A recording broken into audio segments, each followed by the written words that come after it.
Hey everybody, Hulkrex here. Welcome to another Mercenary Thoughts from the Inner Sphere episode, 229? And today we're going to be talking about the Apollo 55-ton mech that's pretty good. The Apollo is one of those mechs that falls under the old school style of mechs when the Inner Sphere was still running around with, either a 3.5 or a 4.6 moving mech for their 55s. Typical mechs, you're talking about like the Hunchback, the Whitworth, etc. Centurion, you name it, where a lot of their mechs were 4.6, where they could pump as many tons of weaponry into them by slowing them down. And that didn't seem to be much of a problem because there was very few fast-moving mechs. Now, the Apollo is, like I said, 55 tons. It's a 4.60. It has a standard engine. It comes with 10 double heat sinks, which is great. Then it has 184 points of armor, which I think went short of maximum. So yeah, that's like max this thing out. Now the weaponry makes it kind of interesting from the Free Worlds League. It has two LRM-15s, one in each torso, with Artemis fire control, and 2 tons of ammo in each torso. So you have a total of 4 tons of ammo, or roughly 16 turns of laying down a barrage with those weapons, which typically 16 turns is more than enough for your typical game. It's like I've had some games go 12, some may have gone 16, but by that time almost everybody's dead on one side or the other. Now, the one thing I call kind of a drawback is it has 2 small pulse lasers in the center torso, which is 1 ton each. And, my theory on the Inner Sphere pulse lasers, just rip them out and replace them with something better. Because, heck, you got to get almost point-blank range with those things. And this is where the one thing about this mech that is a major drawback is its enclosed support with its fire weapons. Is that, all right, you got a minimum range starting, roughly at 6 all the way down to 1. So if you're within range of the small pulse lasers, if you have only one target, then there is an area there where the enemy is going to be sitting there going, hello, I can sit outside your small pulse lasers, which really aren't really a deterrent to begin with, other than maybe plinking a few infantry. But, it's like, you're in that spot where it's like, okay, you got the minimum range penalties with the LRMs and you're outside the range of the small pulse lasers. And it's like, that is in the favor of the attacker. So, me personally, rip those 2 things out and replace them with 2 medium lasers. So at least you have some overlap with your weapon systems. So yeah, if you have some minimum range problems, at least you have a couple medium lasers that can at least do something, in that area where you have those penalties.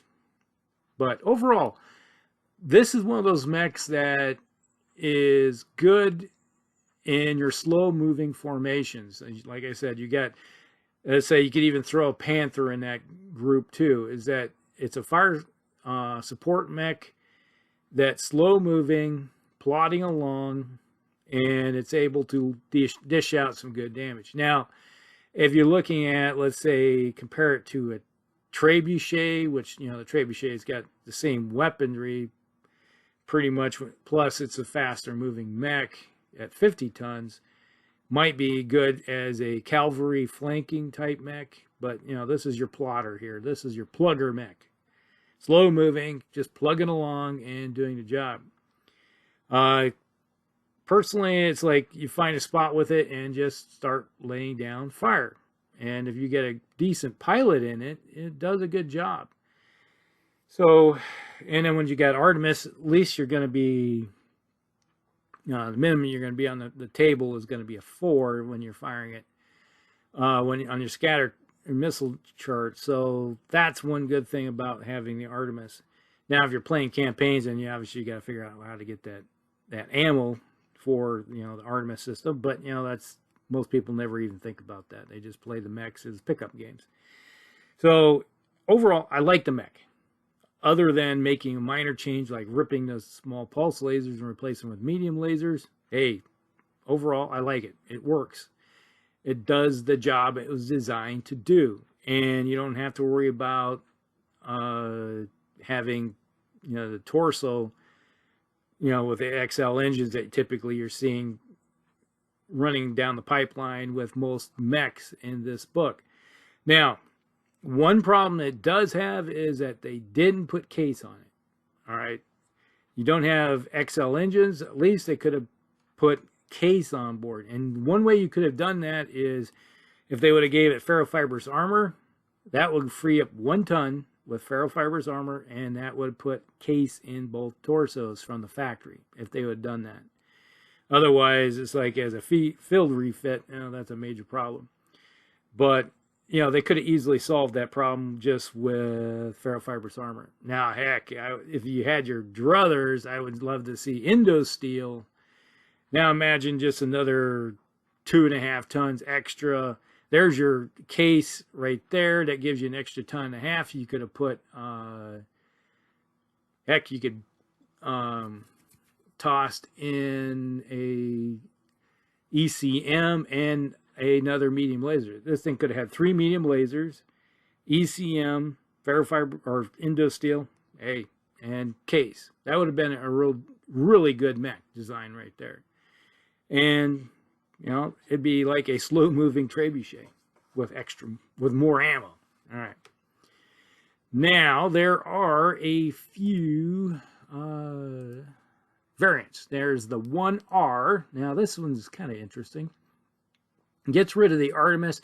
So you're just shooting the standard ammo, and it takes those 2 tons you save with the Artemis and gives it 2 extra tons. So now you're sitting with basically 3 tons per launcher. Heck, that's pretty good. So that there's not going to be any gains unless you're doing a campaign where you're doing a running barrage type thing, where you're going to run out of ammo with that. Maybe it would have been better off taking those 2 tons and give it 2 medium lasers, so it could add 4 medium lasers, maybe. That would have made it a mini, really put it into the same category as the catapult or the archer. Like it said, this is a mini archer. This would have made it with some teeth up close. Then there's the 2S. This version concerns short range defense that the mech warriors and the pilots had said. Is okay, yep, and it removes the 2 small pulse lasers and replaces them with 2 medium lasers. Oh boy, just what I just said. It needs to be done. Makes sense to me. It's logical. It's like, who wants to have 2 weapon systems that barely get outside a rock throwing range? So yeah, that to me, that's an improvement. Then there's the 3T. This variant of the Apollo downgrades the LRM-15s to LRM-10s with Artemis still. It carries 2 medium pulse lasers and 2 medium lasers. It's like, okay, you're robbing Peter to pay Paul type thing. I'm not a fan of that. It's like, you might as well just be running a Dervish probably. You do the same job and it's a little faster. I'd rather keep the LRM-15s myself. I'd rather, it's like, give me the 2S version maybe. That would be better.